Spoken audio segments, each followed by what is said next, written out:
And, you know, we have watched now. Good morning, everybody. Thank you for being here this morning.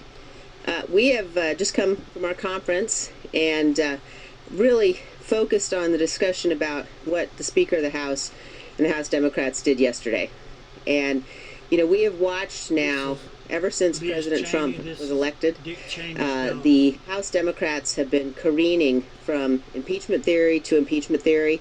They've careened from target to target. For a while, 10 days or so ago, they were focused on impeaching Justice Kavanaugh. Now they're back to focusing on President Trump. But what we see repeatedly is a complete lack of focus on, concern about evidence and facts. And what Speaker Pelosi did yesterday really was the worst we've seen yet, where she announced an impeachment inquiry without any evidence, without seeing a transcript of the phone call at issue, without seeing any details from the supposed whistleblower.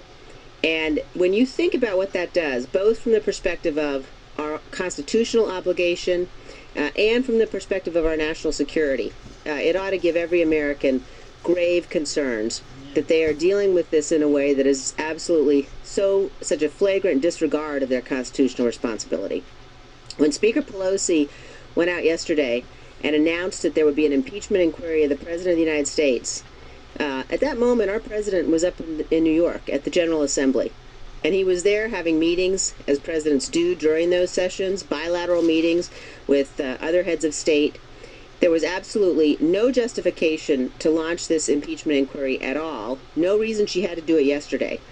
One can only guess that she did it because she was intentionally trying to weaken the president, trying to weaken his hand as he's dealing with crucial issues of national security with our allies and some of our adversaries. So it was an absolute disgrace. We're now in a situation where not only have they hurt national security, but they're fundamentally abdicating their constitutional responsibility. Impeachment is a very solemn, grave responsibility we all have. And for this speaker to be going down this path, and for the Democratic caucus to be going down this path before they have seen any evidence at all, is something that I think is absolutely unprecedented in our history. So I would like to now turn things over to the Republican leader of the House Judiciary Committee, Mr. Collins, to discuss this further. Thank you. What we're seeing is a continuation of just complete, utter disrespect for this House. What we have seen over the past little bit, especially with the Speaker yesterday, jumping to conclusions. It is amazing that what we are seeing coming out of this is taking hearsay, taking stuff you've not read and saying it's going to be impeachment inquiry. I have one newsflash for the Speaker. She's not doing an impeachment inquiry. She's not doing the steps that it actually takes. It's just another decision by this Speaker and the House Democrats to disregard over 200 years of precedent in this House, where we actually have rules, we actually have things that matter, and they are so bent on getting at this president, especially while he was in New York City doing exactly what he's supposed to be doing. It's just amazing to me. But I think our caucus chair she was too kind. Look, I'm going to say this. They're more like Plinko. You ever watch the old game Plinko? This is the way they're treating impeachment. They just drop the thing in and see which way it bounces. Well, first it was Mueller. First it was this. First it was a Mike. And they just trying to hit the imaginary target of getting rid of a president that they don't like. You don't do it this way. And what we saw on the House floor, in the House yesterday, and the discussions around that, when people talk about an impeachment inquiry, they talk about a speaker who's lost control of her own conference. We talk about a speaker who's lost control of the facts. We've talked about a speaker who no longer can honestly stand before the American people and honestly be a voice for her party or for reason. Because what they're supposed to be doing, they're not doing. And when they actually attack on a hearsay, when they attack with not even seeing, it just shows how desperate they have become. And when they become that desperate, it leads to a dysfunction in our committees. We've seen that, and I know Leader Jordan here is going to speak in just a minute from his committee perspective, but we saw this in our committee perspective. Just a week ago, the Democrats allowed a Democrat donor, a large Democrat donor, to break the rules of this House and question Corey Lewandowski for 30 minutes. And there's almost been crickets that was okay. It was not okay. When you break the rules of the House, when you go against that because you're so desperate to pin everything on the president, that is when it's become a disgrace. The Democrats now have frankly fallen to a disgraceful status. They need to explain to the American people why they've chose to trash the House instead of build up the American people and help this president when he is wanting to put America first. Well, let me just say, conference chair Cheney was exactly right. Yesterday was an unbelievable day to see the Speaker of the House do what she did about a document that she hadn't even seen. And my guess is because they are so focused on attacking the individual the American people made President of the United States that they're looking for anything and everything. The Michael Cohen hearing didn't work for them. The John Dean hearing didn't work for them. The Mueller report and Mueller hearing didn't work for them. The Lewandowski hearing didn't work for them. So let's do a press conference and let's talk about something we haven't even seen, because maybe that'll work.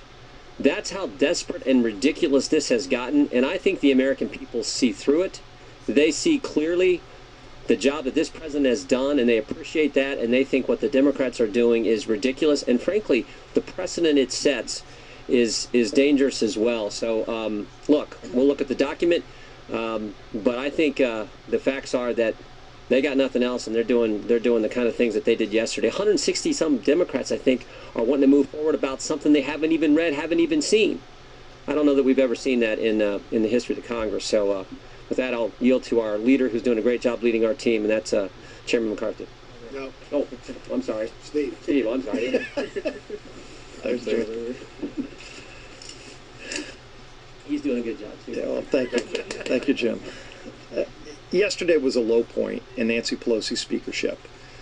And when you see a Speaker of the House come forward and accuse a President of the United States of breaking the law to the level that it should meet the definition in the Constitution of high crimes and misdemeanor, without even being able to name the crime, without having even read the report that she's basing this wild and irresponsible accusation on, is the height of irresponsibility for Speaker of the House to do that. And unfortunately, we've seen this drumbeat towards impeachment from her conference since the day Donald Trump got elected. They made it clear first with the resist movement that they didn't want to acknowledge he was elected. He was duly elected by the people of this country. There's an election next year where we can hash out who's going to be the next president. And when Donald Trump's reelected, who knows if they'll continue to go down that road. But the fact that they're using this majority to try to undo the results of the 2016 election is disgraceful. They can't name a high crime and misdemeanor. If you're going to base it on a press report from a second-hand person that thinks they heard something, and that's the most you've got, to claim that crimes were committed, this is a serious responsibility that the Congress has. Only 3 times in the history of our country has a House of Representatives brought forward articles of impeachment. Yet Jerry Nadler, when he took the chairmanship of the committee just a few weeks ago, said that he wants to bring articles of impeachment to the House floor by the end of this year. And when you ask them, what are those articles of impeachment? They can't name a single one. They thought the Mueller report was going to produce impeachable evidence, and it didn't. In fact, it showed the president didn't collude.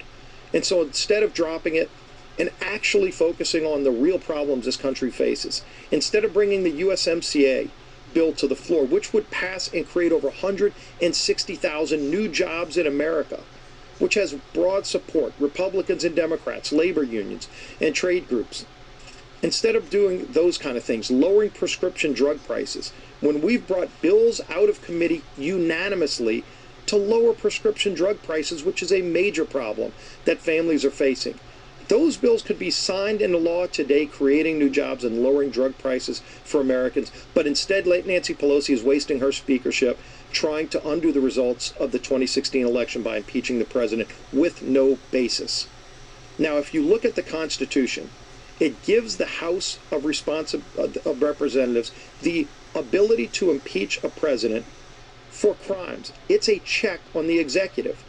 And instead, Nancy Pelosi is using impeachment as a check on the electorate because she doesn't agree with the results of the 2016 election where people actually elected Donald Trump president. There is going to be an election next year, and we can litigate all of the differences between a conservative, pro-business approach to free market enterprise versus socialism.